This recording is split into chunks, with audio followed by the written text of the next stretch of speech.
Ayan, hello and good day sa inyo ngayon mga idol. Thank you for watching my channel, Marvelous Mark TV. In today's video po pala, i-share ko lang sa inyo yung labada na naglakwatsa. Bale, ngayon lang po kasi ito nangyari na nakapagdala ako ng labada hanggang trabaho. So, nag-round trip pa siya, nakarating pa siya ng McKinley bago dadalhin sa laundry shop. Bale, pauwi na po ako ngayon kasi ang nangyari po kahapon, dapat papalaban na po itong mga damit. Isinakay na nung anak ko sa sasakyan. Nung minessage po nung asawa ko yung bantay ng laundry shop na pinapalabahan namin, sabi bukas na lang daw kung pwede kasi ang dami niyang labada ng araw na yon kahapon. Total na ikarga na ng anak ko po yung labada sa sasakyan. Hindi na po namin inalis. Kaya nung pumasok ko sa trabaho, dala-dala ko yung labada, ayan sa office, ayan sa parking.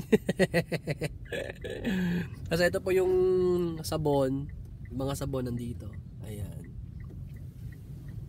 So ayan po, blinag ko lang po to, shinare ko lang kasi bihira lang po ito mangyari.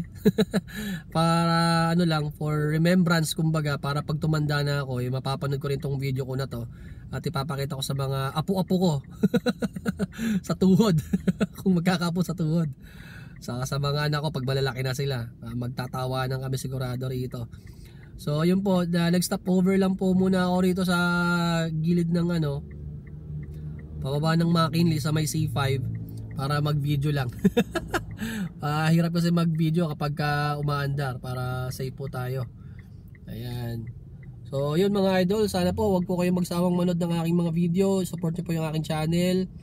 At yung mga ads po, wag niyo pong i-skip, para sana maka 1 million subscriber tayo in the future.